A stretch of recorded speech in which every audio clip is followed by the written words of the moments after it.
Hello friends, welcome back to our YouTube channel tutors time academy. बेटा I hope सब लोग happy होंगे, सब लोग हेल्दी होंगे और सब लोग टाइम टू टाइम अपनी पढ़ाई पूरी कर रहे होंगे। कोई भी बच्चा ऐसा नहीं होगा जो इस वक्त सीरियस नहीं हो, राइट? जो भी बच्चा अभी तक सिर्फ चलते फिरते पढ़ाई कर रहा है या कर रहा है, कभी नहीं क्लासेस अटेंड कर रहा, बेटा वो सब अब सीरियस हो जाओ। आपका अप्रैल का मंथ, आपका 12 मंथ्स का 11 मंथ्स के कोर्स में से एक महीना खत्म हो गया बेटा, राइट? अगर आप अभी भी सीरियस नहीं होते हो तो it's a matter of worry, right? चलो, अभी तक बेटा हमने जो पढ़ लिया, हमने पढ़ लिया इंटरेस्ट ऑन कैपिटल के बारे में। इंटरेस्ट ऑन कैपिटल के बारे में हमने लास्ट क्लास क्या पढ़ा था, मैं आपको रिवाइज करा देती हूँ। हमने पढ़ा था इंटरेस्ट ऑन कैपिटल में यहाँ पर दो केसेस थे कि इंटरेस्ट ऑन कैपिटल दिया जाएगा जब पार्टनरशिप डीड बोलेगी कि yes interest on capital allow करना है, और अगर पार्टनरशिप डीड है एंड वहां पर if there is no partnership deed then no interest on capital should be given to any of the partner irrespective of कि कितना कैपिटल उन्होंने लगाया है। किसी ने चाहे कैपिटल ज्यादा लगाया है, किसी ने चाहे कैपिटल लगाया है, इंटरेस्ट ऑन कैपिटल नहीं मिलेगा बेटा, ठीक है? अब उन्होंने बोला कि yes there is partnership deed, तो partnership deed interest on capital के बारे में सारी टर्म्स एंड कंडीशंस आपको बताई जाएंगी, ठीक है? एंड जो रेट होगा वो पार्टनरशिप डीड में दिया होगा, उसी रेट पे आपको इंटरेस्ट ऑन कैपिटल पार्टनर्स को देना है, अपनी मर्जी से कोई रेट आप नहीं लेंगे, ठीक है?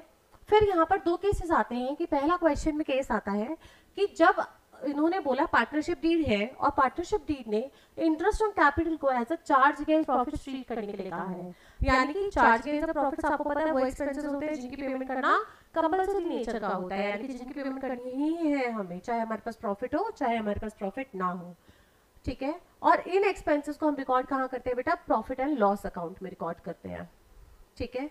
फिर हमने इसके बाद तीन सिचुएशंस पढ़ी थी कि अगर हमारा जो नेट प्रॉफिट्स हमारे पास अवेलेबल है वो इंटरेस्ट ऑन कैपिटल के बराबर है, अगर नेट प्रॉफिट ज्यादा है और इंटरेस्ट ऑन कैपिटल कम है, या नेट प्रॉफिट्स कम है और इंटरेस्ट ऑन कैपिटल ज्यादा है, उस केस में हम लोगों का अकाउंटिंग ट्रीटमेंट क्या होगा, ठीक है बेटा? तो सबसे पहले हमने पढ़ा कि अगर नेट प्रॉफिट्स और आईओसी बराबर है तो बेटा पूरा आईओसी दे दो, यानी कि 10,000 रुपए आपका आईओसी बनता है और 10,000 रुपए आपको पार्टनर को पे करने हैं और 10,000 का आपका नेट प्रॉफिट्स आपके पास अवेलेबल है। तो क्या करोगे बेटा? 10,000 रुपए आईओसी को दे दो, in that case divisible profit कुछ बचेगा ही नहीं। अगर आपका नेट प्रॉफिट ज्यादा है और आईओसी कम है तो इन दैट केस आप क्या करोगे? पूरा आईओसी दे दो, जो बैलेंस बच गया वो नेट प्रॉफिट्स में से माइनस करने के बाद आईओसी जो आपका बैलेंस बचेगा वो ट्रांसफर कर दो to the PNL appropriation account और पीएनएल एप्रोप्रिएशन अकाउंट, और वहां से डिविजिबल प्रॉफिट की तरह अमंग द पार्टनर्स आप उसको डिस्ट्रीब्यूट कर देंगे। थर्ड केस था बेटा जब नेट प्रॉफिट जो है वो कम है और आपका इंटरेस्ट ऑन कैपिटल ज्यादा है, ठीक है? इस केस में आपको क्या होगा? देखो आईओसी तो आपको पूरा ही देना है, उसके लिए आपके पास कोई ऑप्शन अवेलेबल नहीं है, करेक्ट? तो पूरा आईओसी दे दो, जो बैलेंस आपका डिफरेंस आएगा वो नेट लॉस आएगा, उसको अभी तक अगर वो प्रॉफिट होता तो आप उसको पीएनएल एप्रो में ट्रांसफर करते हैं as a divisible profit, but net loss के केस में हम कभी भी पीएनएल एप्रो नहीं बनाते, डायरेक्टली पीएनएल अकाउंट में ही उसको पार्टनर्स कैपिटल अकाउंट में ट्रांसफर कर देते हैं बेटा। आई होप ये तीनों चीजें समझ में आ गई।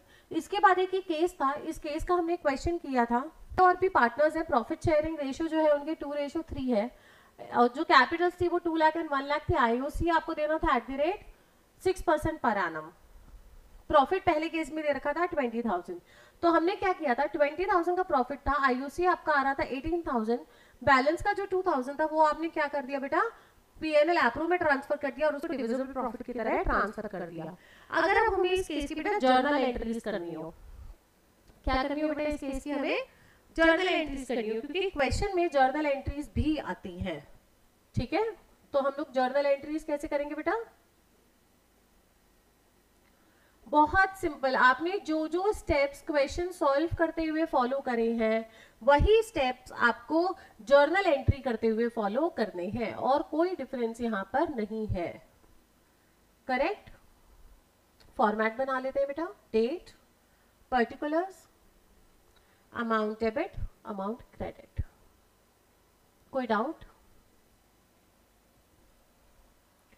पहला कॉलम आता है आपका डेट, दूसरा कॉलम आपका आता है बेटा पर्टिकुलर्स, तीसरा कॉलम आता है आपका अमाउंट डेबिट, चौथा कॉलम आता है आपका बेटा अमाउंट क्रेडिट, करेक्ट?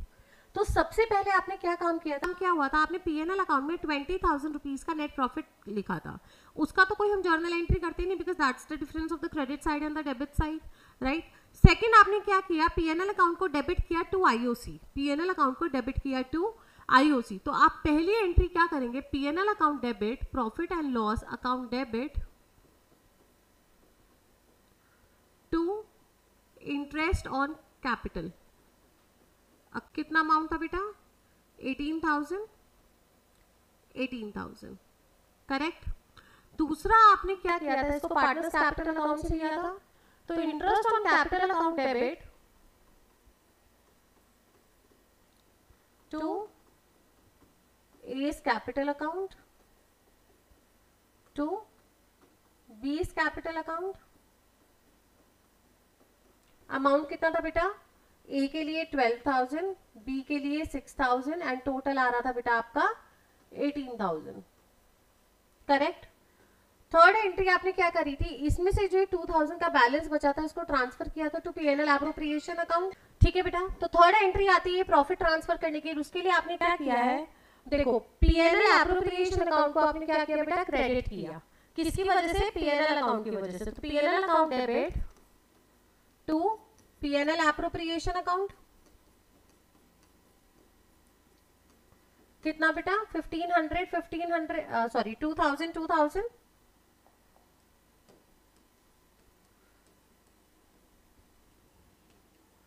करेक्ट। अब आपने इस डिविजिबल प्रॉफिट को अमंग द पार्टनर्स डिस्ट्रीब्यूट कर दिया, तो उसकी एंट्री कीजिए। तो आपने क्या करा है, PNL appropriation account debit to S capital account to B's capital account,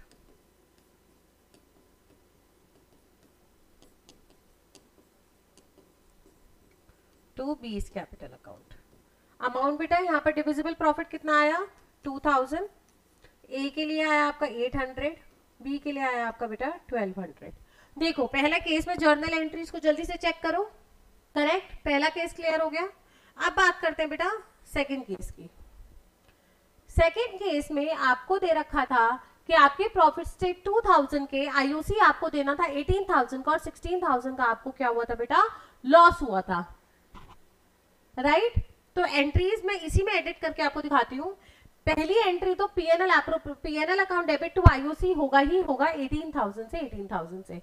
then IOC to A to B होगा पूरा 12,000, 6,000, 18,000 से। उसके बाद आपने किया पीएनएल टू पीएनएल एप्रो, ये नहीं होगा, पीएनएल टू पीएनएल एप्रो नहीं होगा, क्योंकि यहाँ पर कुछ भी प्रॉफिट हमने पीएनएल एप्रो में ट्रांसफर नहीं किया था। आपने रादर क्या किया, यहीं पर पीएनएल अकाउंट को डेबिट करते हुए ये लॉस यहाँ पर स्प्लिट कर दिया था अमंग द पार्टनर्स। तो आप यही काम अब करेंगे, पीएनएल अकाउंट को आप क्या करेंगे, क्रेडिट करेंगे, तो और पार्टनर्स के कैपिटल अकाउंट को डेबिट करेंगे। तो आप एंट्री कैसे लिखेंगे, A's capital account debit, B's capital account debit to PNL account, correct. Amount आप बेटा किस तरीके से लिखेंगे, टोटल लॉस कितने का आ रहा है, 16,000 का। ए का शेयर कितना बेटा, 6,400, बी का शेयर कितना बेटा, 9,600। चेक करो इस केस को समझ में आया या नहीं आया, कोई डाउट नहीं है। नेक्स्ट केस में चलते हैं। नेक्स्ट केस आपका था ये वाला, जहां पर प्रॉफिट भी 18,000 था और आपका आईओसी भी 18,000 था, प्रॉफिट भी 18,000 था और आईओसी भी 18,000 था। तो उस केस में पहली एंट्री तो सेम रहेगी, PNL account debit to IOC account 18,000। Second entry same रहेगी, IOC to S capital account, बीस कैपिटल अकाउंट, और वहां पर कोई भी थर्ड एंट्री नहीं होगी, क्योंकि ना तो प्रॉफिट था ना लॉस था, सिर्फ ये दो एंट्रीज आपकी यहाँ पर होंगी। एक बार इस को चेक करो इस केस को, ठीक है बेटा। ये इस क्वेश्चन की सारी जर्नल एंट्रीज आपको पूरा क्लियर हो गया, राइट।